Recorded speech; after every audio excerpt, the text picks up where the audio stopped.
And welcome. Welcome everyone. We're having folks are trickling in as we go, so we're going to wait just a minute as a few more folks trickle in.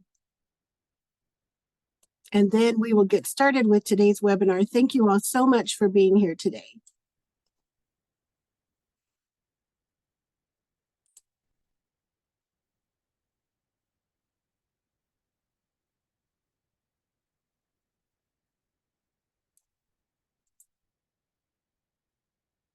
Good morning. Good morning, everyone.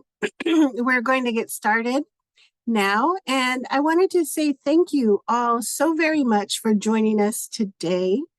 My name is Sen Poole, and I'm a program officer with the Research Grants Program Office. And we're thrilled to have a diverse group of participants with us today. Also, many thanks to our Community Engagement and Climate Action Research Advisory Team for all of their advice along this year.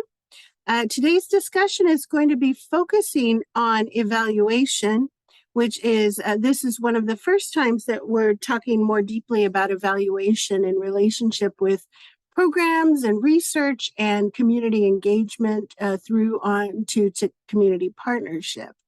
So before we dive in, I want to take a moment as well to thank one of our advisory team members, Sarah Light, for helping to shape today's webinar and for bringing on panelists from the University of California Agriculture and Natural Resources.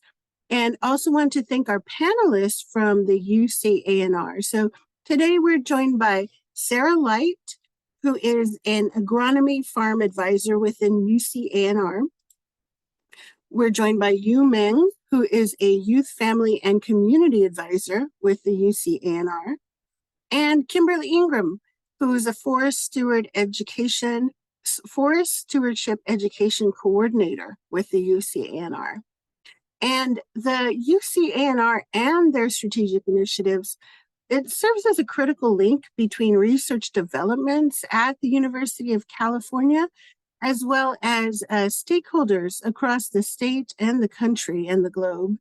And today, these experts will be with us sharing information about their programs, their valuable insights on successful research and or program evaluation strategies, and experiences with stakeholder feedback within the process of evaluation.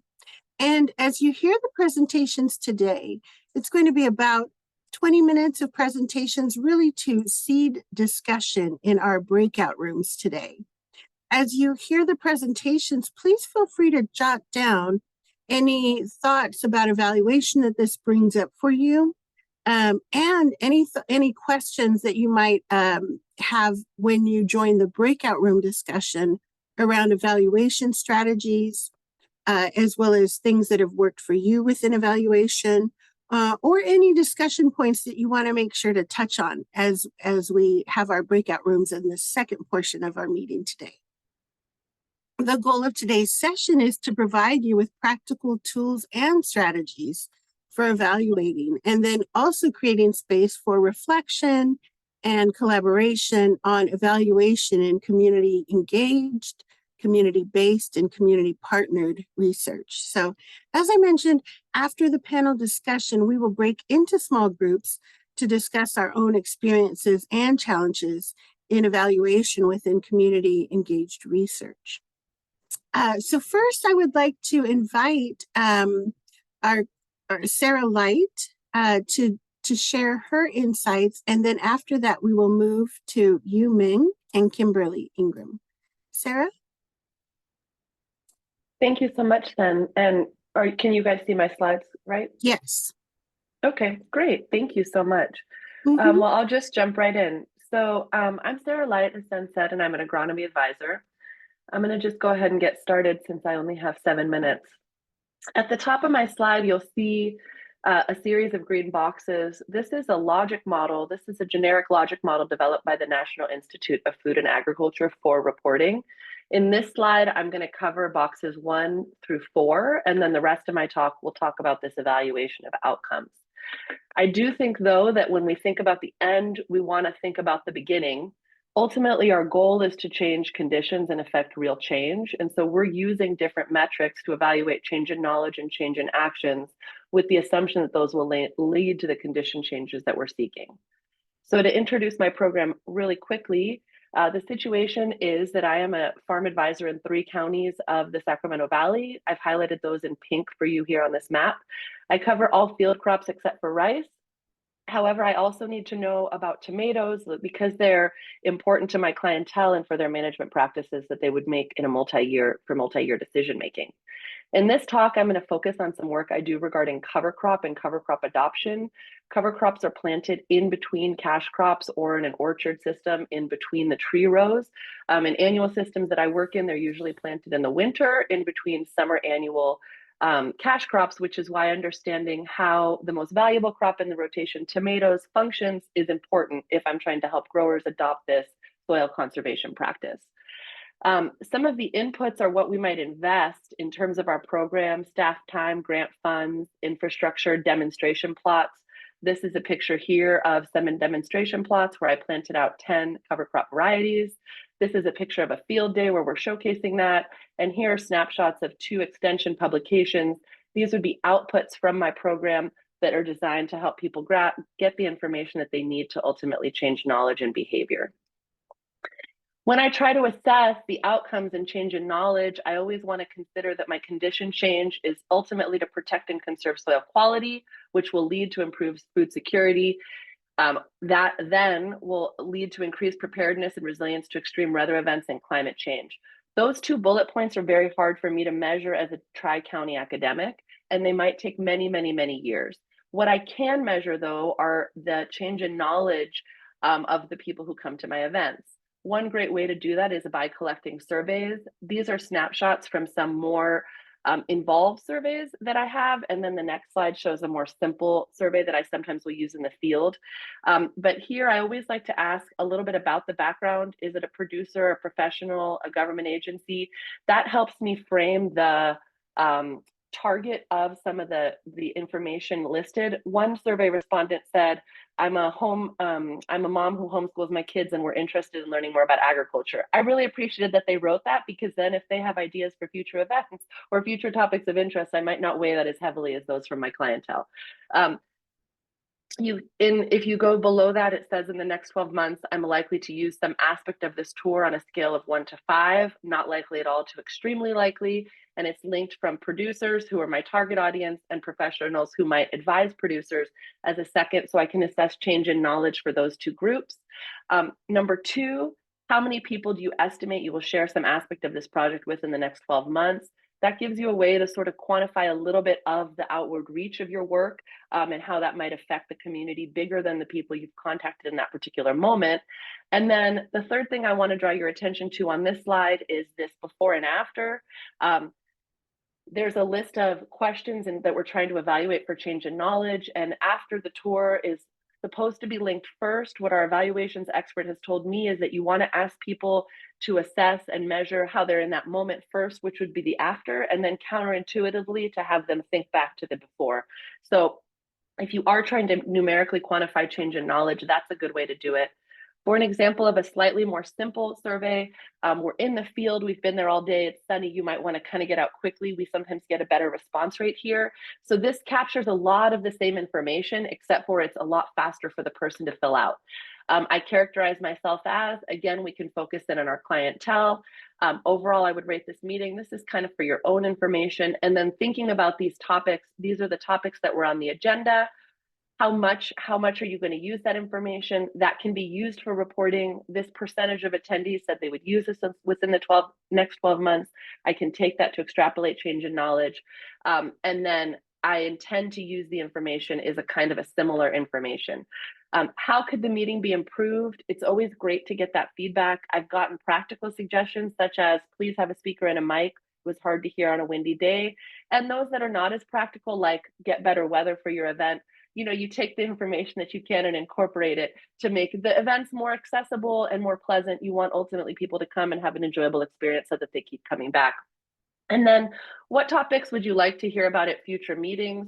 That's very helpful to inform future events and topics in research. When I started doing cover crop outreach, I was getting comments about the cost of cover crops as well as equipment, and I was able to develop extension resources, outputs, if you think about that first slide, that I was able to share with clientele as a way to break down barriers to adoption.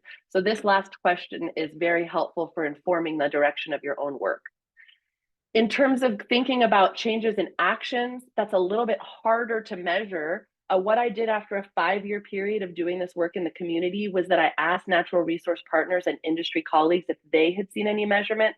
Because I neither do incentive programs myself, nor do I sell seed, I was able to contact the folks that did both.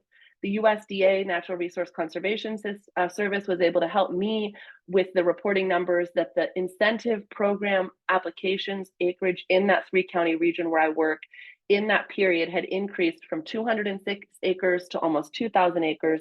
And I was able to report that as a tie-in to the education that I had been doing in the area. When I talked to a seed company that I work closely with, they reported a 10% increase in seed sales in the region in that same time. And I was able to extrapolate a change in action. If you're buying the seeds, you're planting them on your farm, and that's a number you can quantify. So sometimes you have to look beyond your immediate team to try to quantify that. I would suggest that this is good to do on an every, 3 to 5 year basis, because you don't really want to bug people too much, and they might not be able to give you clean numbers after 6 months, for example.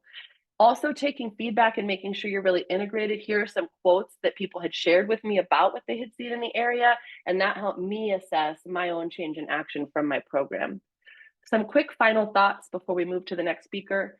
Building and maintaining good relationships with the community you're working with is really critical, and your needs assessment is ongoing. You're asking questions through your evaluation that can help you understand the next needs coming up so that you can direct projects and outreach that meet those needs. The goal of evaluation is not to justify future research for your own program, but your survey results can serve as a justification for why research plans you have are important for the community you serve. Ultimately, though, the evaluation is tied back into that service community value proposition that you're really tied into the needs of the people you're working with, and their needs are your number one priority. Your goal ultimately is to change conditions, and those conditions may take longer than the project timeline, longer than your tenure at your job. It might take 30 years to really see these big increases in soil structure that lead to landscape-wide infiltration adoption for the whole state, right? That might be beyond where I start. So I'm taking little things I can count that ultimately lead us in that right direction. And finally, evaluation and engagement help you demonstrate outcomes and impacts for reporting purposes while maintaining accountability of yourself to your own community, and helps to keep your work really grounded in those needs so that you maintain trust and buy-in. Thank you. Thank you so much, Sarah. Really appreciate that overview. And next, we will move to Yu Meng, a Youth, Family, and Community Advisor with the UCANR.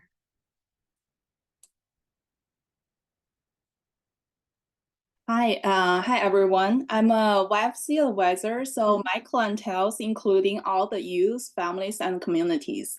And I also work with federal nutrition programs and 4-H programs. So my clientele is also including the internal extension staff and volunteers.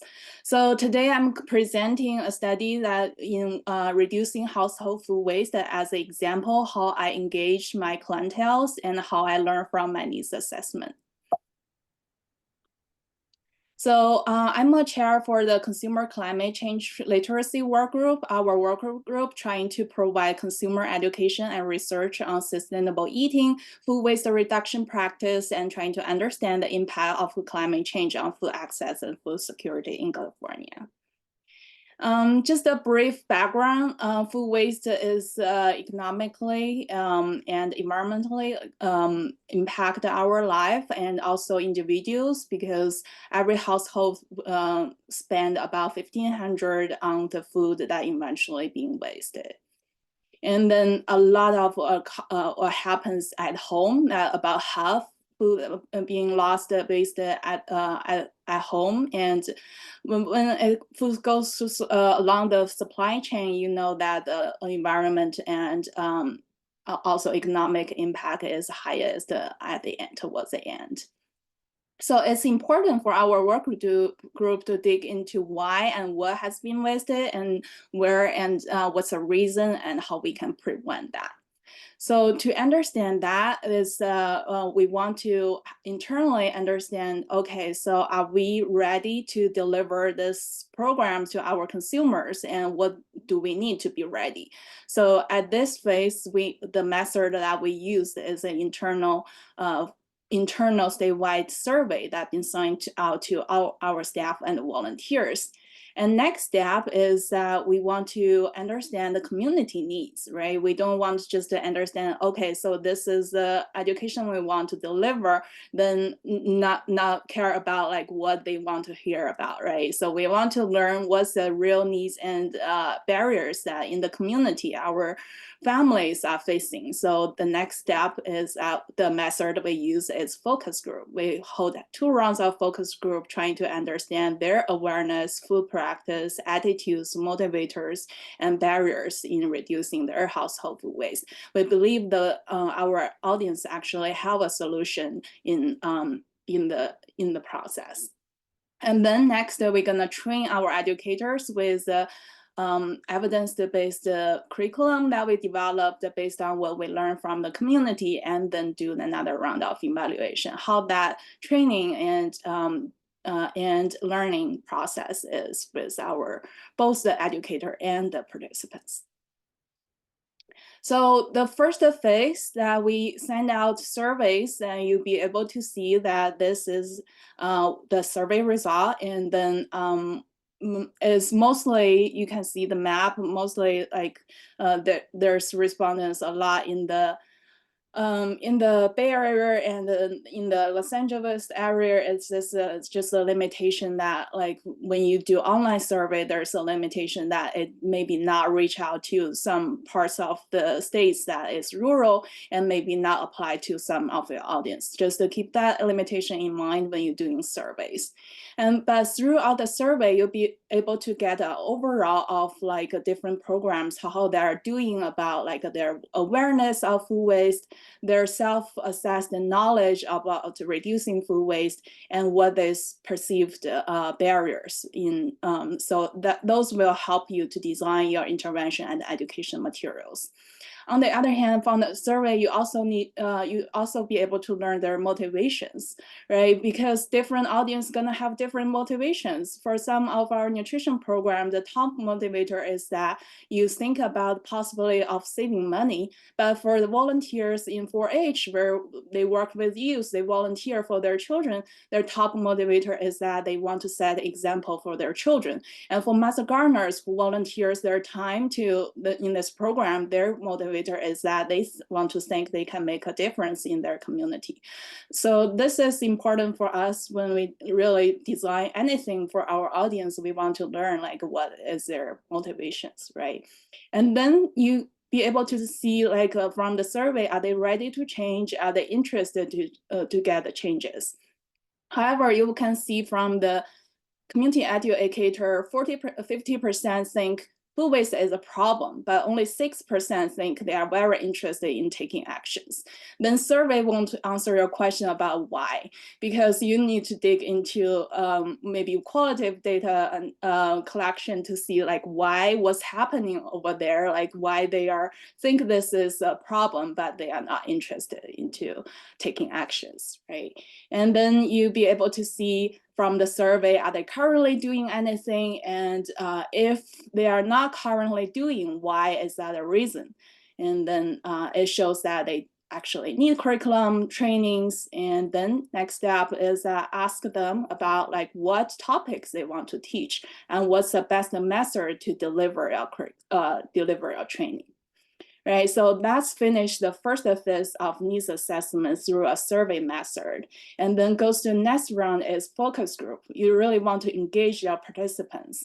And engaging your participants, you want to make sure that you have a good representative like through the California, you know how large it is, and to have both urban, rural, northern, southern, central California participants, and also you want your participants to reflect the demographics that you're reaching out in your statewide programs.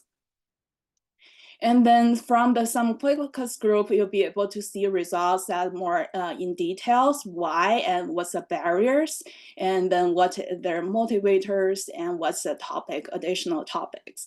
From there, you see like there's a duplicates from like what we learn from our internal staff and what we learn from the audience. Actually, in addition from in-person and printed materials, our audience actually prefer more with videos. So that's how you get more information from focus group. And then another round of focus group, once you know, identify what topics you want to deliver, you also want to know what kind of printed materials and videos that actually resonate more with your audience. From this cognitive testing, you'll be able to present them with different materials in different format. For example, in this right picture, you see a refrigerator that tells you how to organize your refrigerator. This is education material. And then when I present this to my audience, they actually tell me that they think that this education material is not correct because the meat is not properly packaged, and then never put watermelon with the meat together because it's gonna cross-contaminate. They're not seeing the information that the education material is trying to teach them. Instead, they think this is not incorrect because they don't see it in their refrigerator. They don't think it's the right way to do it because they really like real life examples. So after that, I give them an example of like a video on the YouTube shows exactly same information about how you should organize your refrigerator. And then they think this is more clear and they resonate a lot better with a real life example. So that's the example, like how when you engage your participants, you really want to understand like what kind of like speak well with them. Right, but that helps us to develop our lessons with hands-on activities and materials that they recommend. So that completes the second phase with the focus group. Then we move towards the third phase with pilot lesson, and for that you'll be able to have pre and post a survey that focus on behavior change or attitude food practices changes. And because a lot of survey is self-identified, it's like, okay, I think I'm knowledgeable, or I think I increased my knowledge, right? But on the other hand, you really want to measure, does it really have a change that they said they have? So you want to have some objective measures, such as this is that food waste audit. They're gonna do a 5 days food waste diaries about like at the end of each day, they're gonna measure their solid and liquid food waste, and also in their diaries to mark what has they throw away and the reason they throw the food away. And for the palette, you also want to make sure that you have participants from different counties that are representing urban, rural, and other, from schools, or some from low-income housing facilities, and some from family resource centers. And then when you deliver, you also want to make sure you have attendance, so that when you analyze your data, you make sure that, okay, so lesson 1 through 4, what's the attendance looks like, why this that we didn't see a big impact, you'll be able to come back to your notes and see the attendance.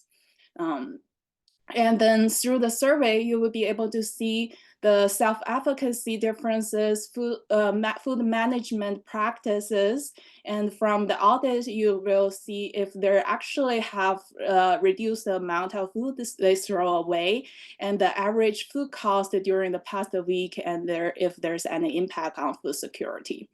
And at each lesson, we also have a feedback session where you be able to collect qualitative data. So you'll be able to ask, like, is this working for you? What's the favorite part of the class? And if you're gonna give a suggestion, or is there additional material you would like us to include in future classes? And follow-up survey is important. You follow up because behavior doesn't change like one day at the end of the lesson 4. So if you be able to do like a 3-4 months follow-up, you would get more like insights about like, do they have a behavior change? Is there any impact on their household food waste? And what do they think of the usefulness of the lesson materials that they give out? So this is just a summary, and that's the end of my slides. I look forward to speak more about this at the breakout room. Fantastic. Thank you so much. And next we will hear from Kimberly Ingram. Good morning, everybody. Well, without diving too deep into the details of the Forest Stewardship Program, I do want to highlight a few points that form the base of what I'll be sharing. So the CEinCAR Forest Stewardship Education Initiative was developed as a project through input by the Forest Landowner Education and Outreach Working Group of the California Governor's Forest Management Task Force in 2019. So ANR received funding through CAL FIRE to develop an education and outreach program with the goals to educate forest landowners to better understand, manage, and protect their forests, engage with natural resource professionals, and take advantage of cost share opportunities that can help them meet their management goals. We are striving for active forest stewardship. This is a statewide program which includes geographic areas where ANR may not have an existing or robust forestry program. And because of all this, we had to develop a way to collaborate, engage with others at local levels, establishing new relationships as we went along. So where did we start? With a logic model, and thanks for Sarah for introducing the concept earlier. I highly recommend having a logic model for every project, because by building out the model, you can then build a robust evaluation plan, making sure that you're measuring and evaluating things that are important to the project and that can actually be measured. So I'm going to pull up my slide, my model. Sorry about that.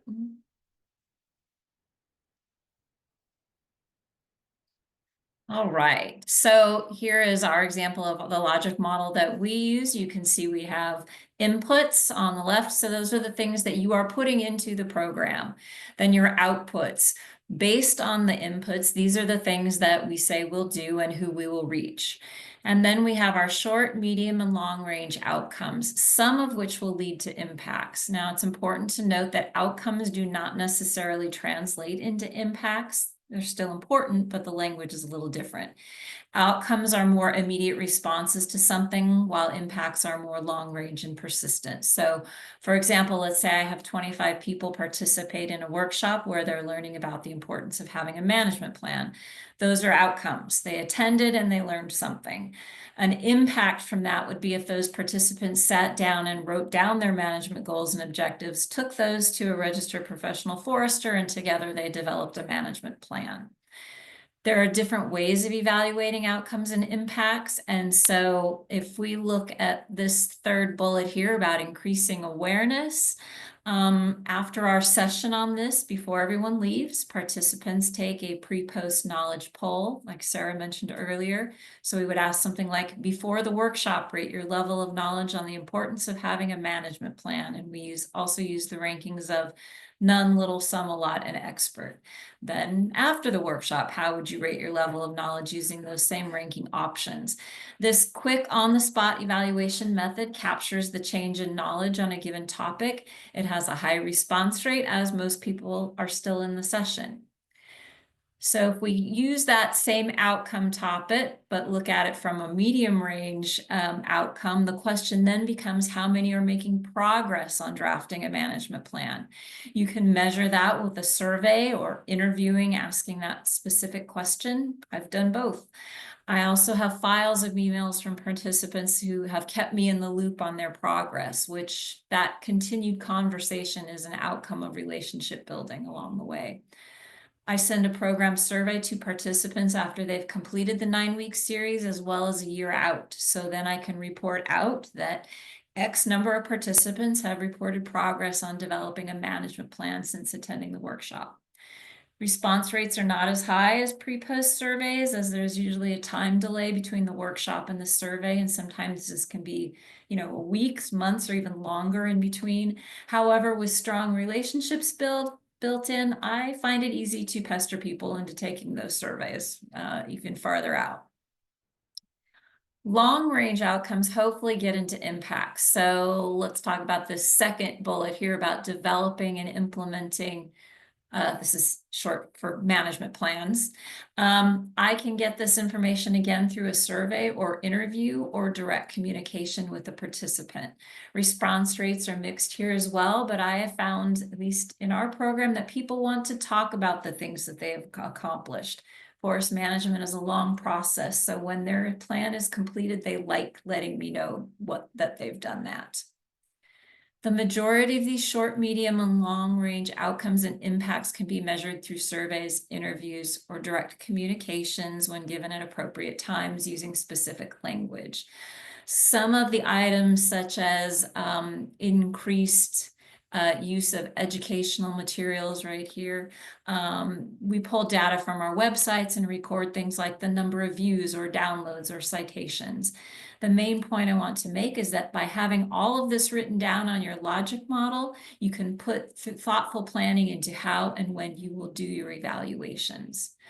We also use evaluations as a way for stakeholders to provide feedback and insights into our program. So in our post-program survey, we ask for feedback on what worked well, what could be improved, and ideas on other topics they'd like to know about.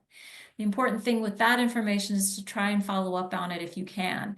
If someone sends me a cranky survey response, I'll reach out to them. Sometimes there's nothing I can do but apologize, but often involves me sending them additional resources or directly connecting them with other natural resource professionals who can help them. Their suggestions and input have led to our program to host 25 additional webinars and field days since 2020 on forestry and forestry-related topics that they suggest, and I get a lot of positive feedback from participants on this. The last thing I want to touch on is collaboration between agencies, ourselves, and landowners. Again, we began the program in 2019 with a steering committee made up of state agency representatives and NGOs that were already involved with CEinCAR forestry in some capacity. This committee still meets every other month to provide overall program guidance. Then for each workshop series cohort we develop, we put together a small planning team of local resource professionals and NGOs to help us plan specific things like our field days or to help identify speakers. And oftentimes these planning committee members will be the speakers themselves, which then introduces them to the participants, which then helps to start build a relationship. This group also helps advertise the workshop and drums up support, especially in those locations where our reach is more limited. These small planning groups only meet once or twice with most communications via email, but they are critical to our success.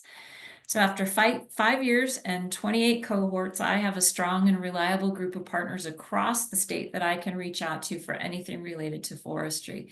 They've become the person I can send a landowner to with a question, and conversely, those partners know that they can reach out to me if they have a need. Maybe I can send out a flyer for an event they're hosting, or I can connect them with someone within UC.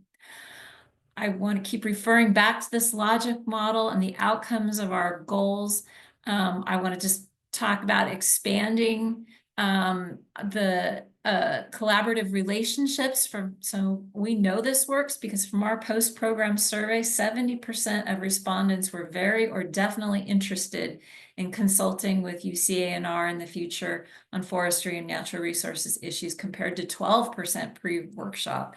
And positive attitudes towards our partners like CAL FIRE and the NRCS and local RCDs has increased anywhere from 67 to 76%, up from 20 to 27% pre-workshop. So that's it. Thank you. Fabulous. Thank you so much, Kim, and thank you to all our presenters today.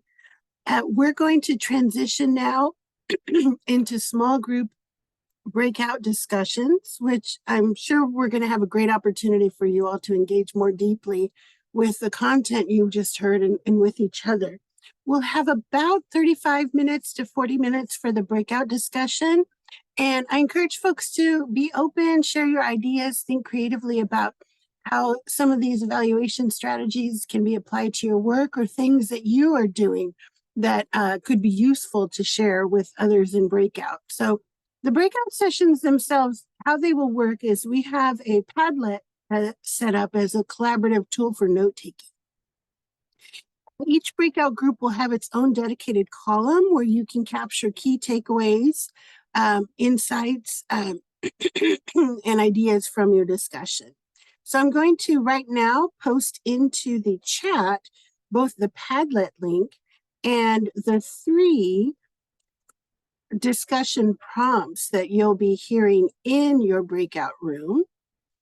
And you can access the Padlet by clicking on that link, and you can feel free to share your thoughts verbally in the breakout or add your notes into the chat, or more ideally within the Padlet. So as you dive into your group discussion, please consider these prompts.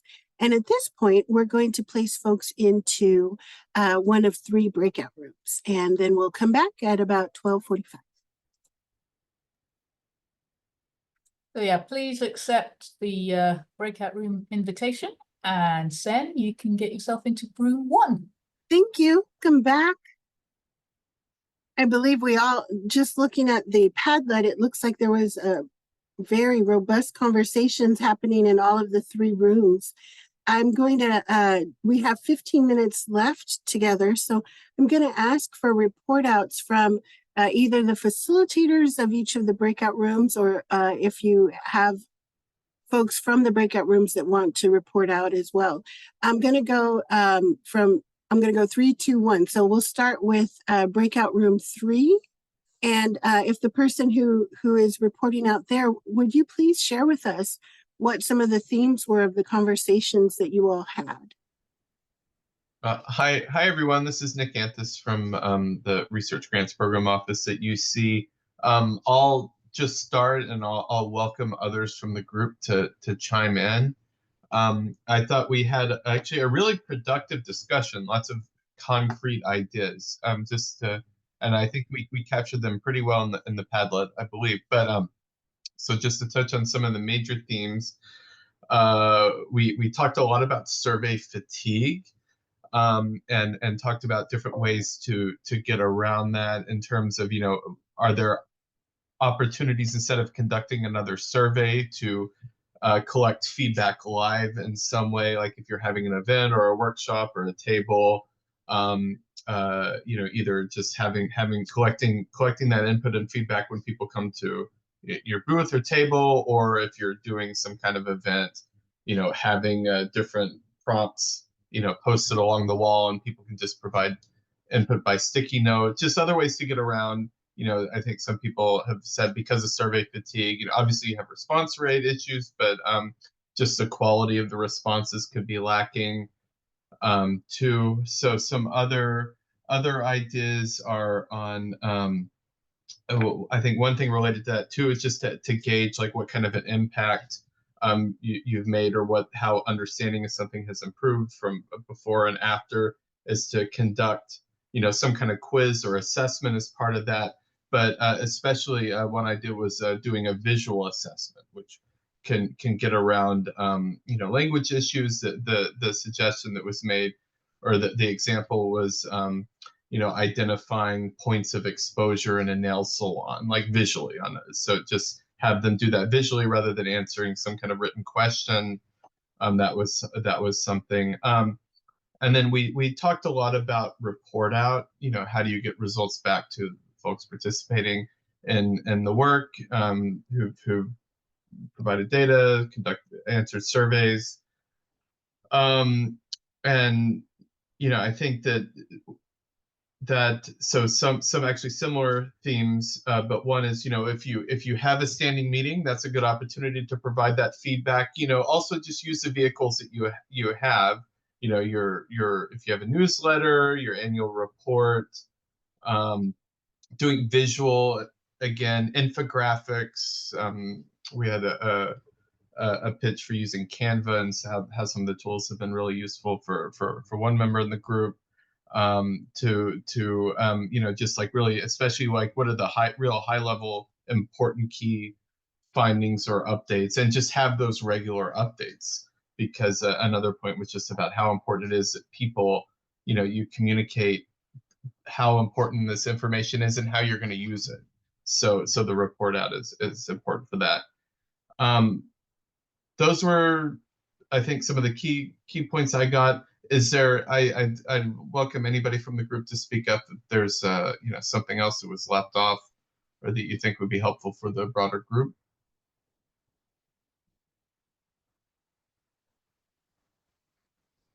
I really appreciated the comment someone in the group made about co-design of co-designing your evaluation plan or questions, activities, etc., with community partners and other partners.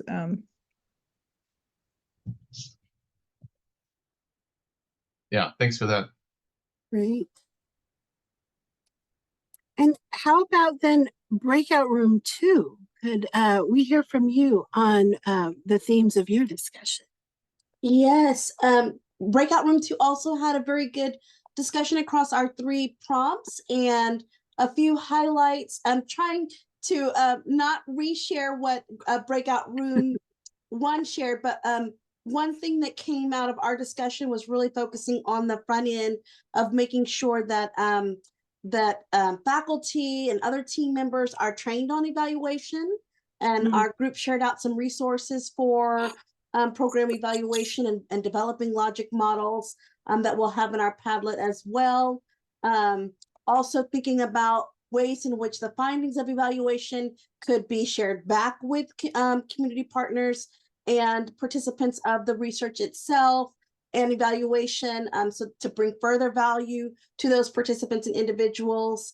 Having evaluation staff within your project. So budgeting, having a budget line item for evaluation being built into your project so that work can be done, and then making sure that it's integrated with the research project. And of course, making sure that the community is involved in developing evaluation questions and metrics as well.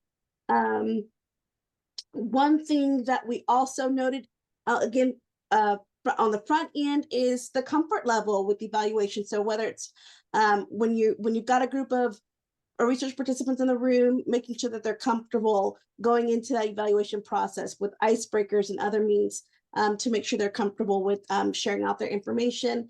And as the work is maybe evaluation is being completed, but you may have one-off conversations on the side and informal dialogue.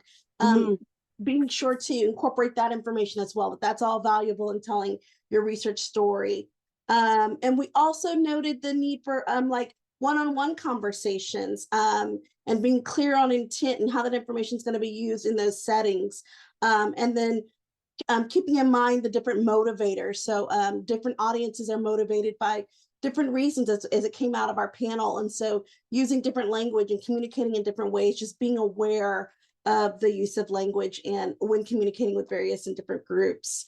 I think that covers it. Our approaches for overcoming challenges as well as extending impact. And I invite the group to add anything that I may have missed or that you would like to illuminate on further. Okay. Great. Thank you so much. Thank you, group 2. It sounds like a really productive discussions were had across the different breakout rooms. I'm looking at the notes that we captured and trying not to duplicate too much of what's been shared from breakout room 3 and breakout room 2. But one theme that did emerge as well in our conversation was the importance of routing the evaluation within community and stakeholder input. And I thought there was a really great question that that was asked in practice in one of the projects, and that is, how do we know that it's working? So very clear questions that can be asked to stakeholders and community members and community partners about what would success look like, what would impacts look like that you want to see coming out of the other end of the project, and asking, as breakout rooms 2 and 3 noted, asking those at the beginning of the project as you're building your evaluation plan and processes. There was also some discussion around framing, how you frame the evaluation, and making it much more, the framework's more accessible and more guided toward learning and even co-learning from both the academic and the community perspectives. And there was an issue, several concerns that came up in the room were working with institutional review boards that are situated within a university, that there can be many challenges that come up around the project and the implementation of the project, as well as evaluation and understanding your process and outcomes, and even aspects of doing the project that are raised in the process of having the project's protocol reviewed by an institutional review board. And so we spent some time discussing some of the approaches, and we spent quite a bit of time outlining what some of the challenges can be that come up in the IRB review process. One of the things that we didn't mention as much, but I'm just thinking about as speaking here, is community institutional review boards. That didn't come up as much, but just that there are communities that have organized and implemented and stood up their own institutional review boards to make sure that the conduct of research is really working for the community. And then lastly, there were some discussions about the research approach and how to decolonize that approach so that you're acknowledging the community's experience with research, and community participatory action research being an approach that involves communities from the ground up, both in developing the projects themselves, as well as all the way through of the conduct and the evaluation and the dissemination. And one last thing, sorry. It was the dissemination, that it can look like many different things in community engaged and community participatory research. So with publications in academic journals being just one method, but folks mentioned digital storytelling, photo voice, report backs to community all the way through the project, community murals as a way of disseminating the vision and the findings of the project, photo novella,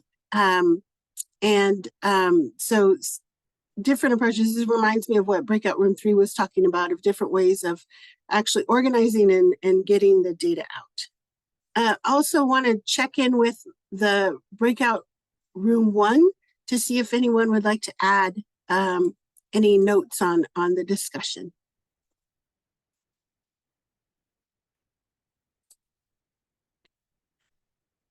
Okay, well, thank you so much, everyone. We really appreciate the robust discussions that took place within the breakout rooms, and thank you so much to the UC facilitators, to the panelists and to the UC facilitators as well for note-taking, and for the attendees for capturing your notes as well.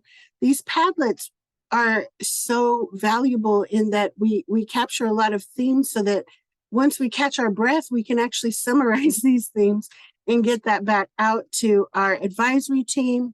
Also place those summaries on our webpage that is related to climate action research and community engagement. So that is one of the future next actions, is actually summarizing the Padlets from our different, our year-long series of workshops. So we haven't gotten that done yet, but it's something that we will be working on in the coming months. and making available to you all, and then also making them available on the website. So as we close, just thank you again. This is our 11th workshop that we've had, and just a really great discussion today. And we look forward to seeing you as well in December, where we will be diving even deeper into dissemination. And hopefully we'll have several panelists again who can talk about the different ways to really get the word out about the projects and the findings. So thank you all so much. Have a great rest of your week, and we will look forward to seeing you in December. Bye, everyone.